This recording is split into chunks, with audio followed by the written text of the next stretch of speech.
What's up, reefers? This is Alex Wilson, Acropora Corals, and this is my video log where you can learn from my mistakes. So come check out the reefing madness.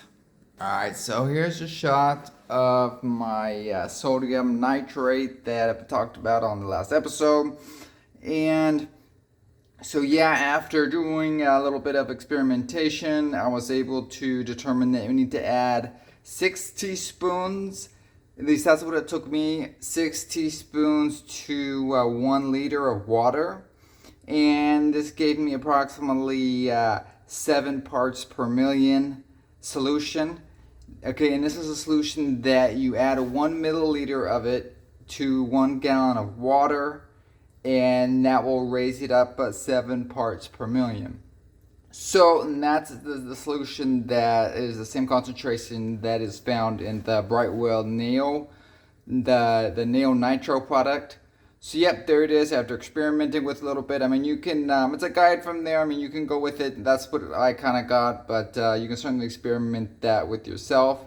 So it's 6 teaspoons per liter of water. Mix that up, and then once that's mixed up, using salt water, by the way, that mixes that way I can test it easiest using your my HANA nitrate test kit.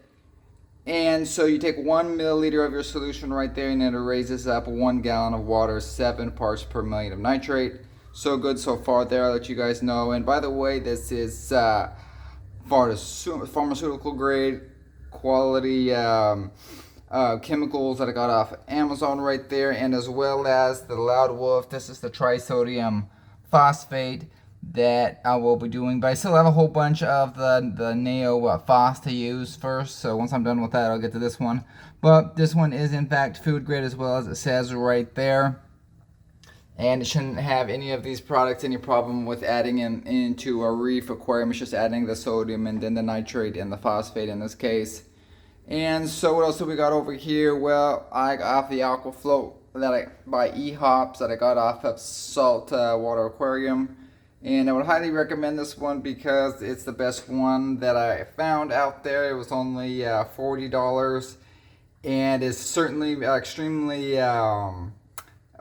well-made product as far as I could tell. It's sturdy materials on there. So I installed this one on my sump right here. It's ready to go because the one that I got with the aquarium, it's like it was connected, to the sump. The area in the back of this cage has its own water top-off system. Anyway, so I connected that directly to my RO line, right? But it's just like this really awkward way of going through 2 or 3 different adapters and 2 or 3 different size hoses to my float. That anyway, it's starting to leak on me because of the crazy adapter. So I ended up just taking it off and putting this one on. And so good so far. I'll show you that in a couple minutes. And what else do we have over here that looks good? Well, I got these Finnex. It's definitely my favorite brand as far as heaters go. I got this one off of Bulk Reef Supply. And definitely am a big fan of not just only the Finnex brand, but the way these have, it's the titanium heater. So it won't have any problems as far as breaking. So I'm always a fan of that, but I'm also a fan of having them covered with the plastic protection right here. This just makes it fail safe in just about any situation, because if you have a glass one, it might break. If you have just a titanium one but without any sort of plastic covering on it, then if it touches a plastic sump, well, it could melt your sump. And then if you have a glass sump, which I do, then it has it can possibly crack your sump if you just happen to hit it up against the glass kind of hard. So if it has this really good plastic, and the titanium is the best way to go. And of course, I'm using this with the straight with the controllers, right? This is just a direct without the controller, because I'm already using the controller that controls my cooling fans and the heaters, right, ready to go.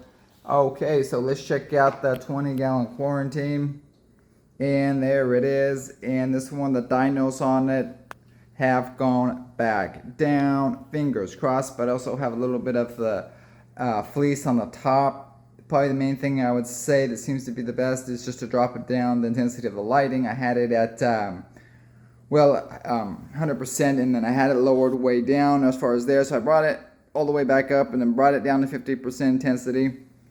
So that seems to be the best thing right there, and it's just starting to slow down now, so I'm going to be bringing it back up slowly starting next week possibly, but going to be checking to see if I have any more signs of the dinos. And one of the first indicators, well, is actually on the water coming from the return. Not sure why that is, but I see streaming dinos coming off there. Second telltale sign is going to be the toadstool definitely gets all tangled up with the dinos, and it certainly closes up and won't open. So it's definitely these, I call it toxic dinos because that's what they are. Unfortunately, they're toxic to the corals that, and just unfortunate that most of the corals, these soft corals and the Acroporas, everybody just completely finds them toxic.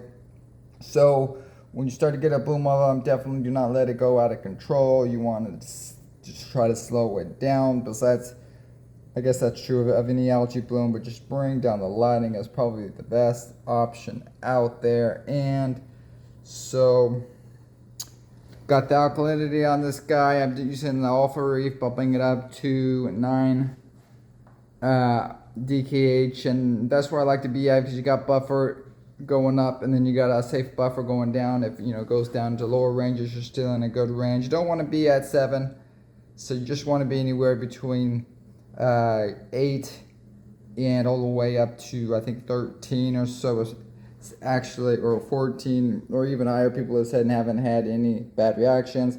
Here's a shot of my Croceas doing good so far. These two little guys right here got from Biota, latest in. Also getting a whole bunch of new Acroporas in soon this month. Got an order from Jason Fox. I got an order in from Top Shelf Aquatics, and coming from Unique Corals, as well as Abe at Coral Euphoria. And as well as another one, it's called, I think it's called, well, anyway, I got one more. I think it's Sunny Corals or something. It's one of new shop that I found out of Utah, so I'm giving them a try. I got a whole bunch of mainly Acroporas coming, but I also got two. Well, I got one bug out Stylophora colony coming from Jason Fox, as well as Steve Garrett's Stylophora, and I got a Stylophora garden right here, so gonna be expanding it out. I also got pink Stylophora that I really like from one of these guys, and so the pink Stylophora is different because it has like the polyps on it, or like a light blue or even a clear, and so you can really see the pink underneath it. Anyway, we'll have to see it, try it out.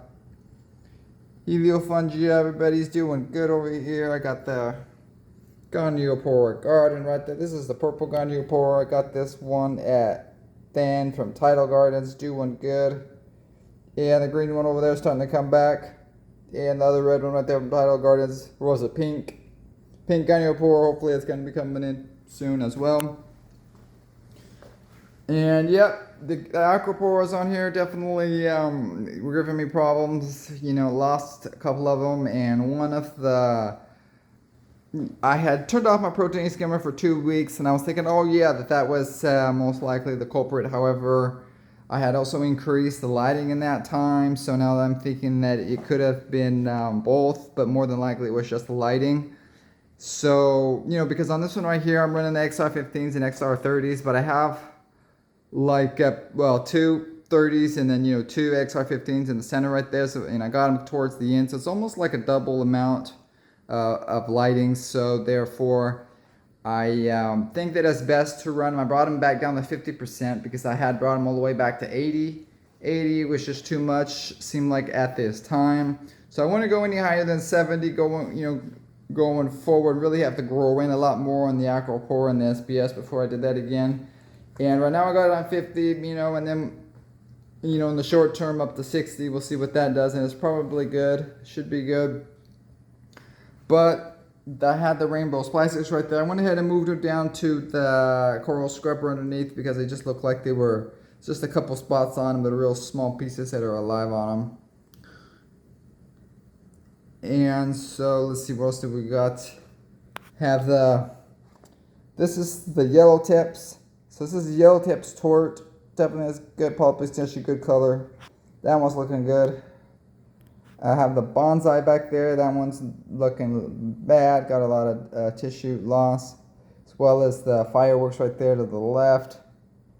Got this marvelous Marvin there. That's not getting the pulp extension they should.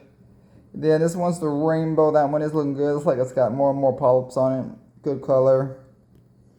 And I got this.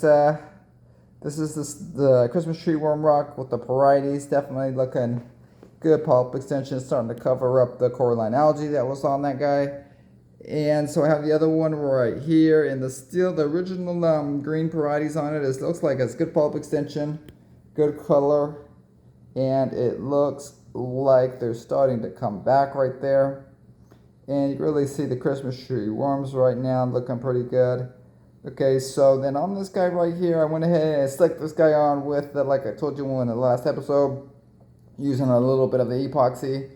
And didn't get my hands clean enough when I went to stuck them on there. I stuck them on there with a little bit. I guess I just had a film of epoxy to just burn that's the Jason Fox Special Parietes. So I ordered with the red polyps. So I ordered another frag of that, by the way. And so hopefully it was growing quickly, and it was already crusting onto one of the other rocks over here. Therefore, I definitely got another frag, and I had this piece and then another piece that's on some of the rocks. This one over here is the Blastomusa, doing pretty good. And so I have like green right there. That's the green Acropora, and I also had a bigger one that I put down in the sump. It wasn't looking good. This is just the straight green Slimer back there is looking good. And to the left, I have the Radical Red Stag. That one's looking good too. And so this one right there is a green Slimer frag right there from Acropora Euphoria. And I believe I ordered at least one more of these from somewhere.